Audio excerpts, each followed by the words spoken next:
Have you ever wondered why it seems like some people's small businesses just take off while you feel stuck or like you're just treading water? No worries, because today we're going to make a plan to completely change that for you so that you too can build a successful business. I'm Darcel Lobo. I'm an attorney. I opened my own law firm about 10 years ago after a number of years of self-doubt and completely no knowledge on how to open a business. If you're new here, welcome. If you're returning, welcome back. We're diving into this because so many of us have the skills, have the trades, have the advanced degrees, but then we don't know how to translate that into running a successful business. Now, I have all this put together and to share today because I wish I knew sooner what I've learned in these 10 years of being a small business owner. Now, opening and running a small business isn't easy, and it's not something that you should take lightly. But if you're going to do it, you've got to jump and be all in. But let's pull back the curtain and talk about what's going to help you build a successful business that allows you the time, the freedom, and the income that you want on your terms. So lesson 1, you need systems. How do you do what you do? What are the processes that you use? These should be documented in such a way that they are repeatable. And whatever it is that you can automate, you should. For example, like scheduling appointments. There should be auto emails going out with the pertinent information, the details, reminders, email reminders, text reminders. That should all be automated. There should be documented systems for everything, such as how you do intake, how sales are closed, how work or products get delivered. All of these things, even the smallest of steps, and even if it is just you, because you're going to get to a point where you need help and you want to have these processes in place. It should not all just live in your head. It cannot live there. You cannot grow in the way that you want to grow. You cannot have the success that you want if everything is in here. We have to get it documented so we are ready when it's time to bring on that first hire, because believe me, you're going to have that first hire and we want to be ready for that. All right, lesson 2, and I think this kind of goes across different types of businesses, but you want to focus on building one revenue builder at a time. And so what does that even mean? You need to know where your business is coming from. If you don't know that, then you need to back up a little bit before you jump into this step 2, because you need to figure out where your business is coming from. And once you have that data, then you're going to figure out which one is performing best for you. This could be social media posts. This could be an email newsletter. This could be ads that you're running. Maybe you have a blog that gets a lot of views. Maybe you do video content. Maybe you have different referral sources. You figure out where it's coming from, where the bulk of your revenue is coming from, and then you double and triple down on that. And you do that over and over and over again. Stop trying to find new ways to bring in business. Stop trying to reinvent the wheel. And stop trying to do all the things. I talk to business owners who are trying to do this, and this for their marketing. You can't do all those things at the same time. You need to find what works, make a plan, double down on that plan, and then you work that plan over and over, and you don't stop. Because we already know it works for you. It's already been a proven method for you. So you keep doing that over and over again.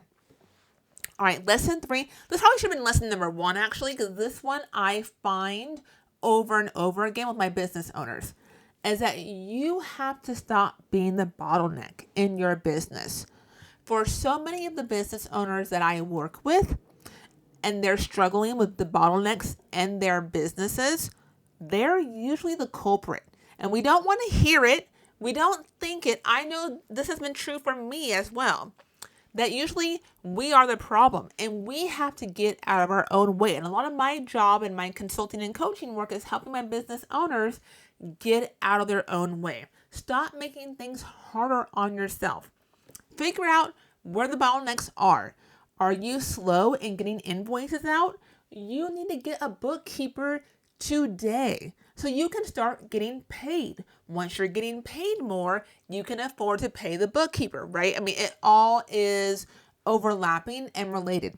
If you're terrible at answering phones and returning phone calls and you're missing calls and missing business, it's costing you money in your firm or whatever your business is. Get some kind of part-time help to help manage the phone so you can get clients on your calendar. Stop being scared to do the things that you know you need to do. I think this is true for pretty much all my business owners. They all know what they need to do and they're just not doing it. Whether it's scared, whether it's fear, they give me all the reasons as to why they can't, shouldn't, wouldn't, don't do the thing. They know what they need to do. And I help them work past the obstacles that they have, which is, again, usually themselves, to get it done, to keep things moving and to move on to the next goal and keep building and keep growing their business. Along these same lines, we're at lesson 4 now, is to stop waiting. Your fear of not doing something like perfect, or that you're going to be judged, or you don't want to do something wrong, that's slowing you down. And again, like lesson number 3, that is causing you to be the problem in your business. Now, I'm not saying to not do your due diligence, right? Do your homework, but then actually take action and move forward on what you decided. Because again, you know what you need to do. You know what the right decision is for your business. You're the expert on your business. I just need you to execute on that decision that needs to be made.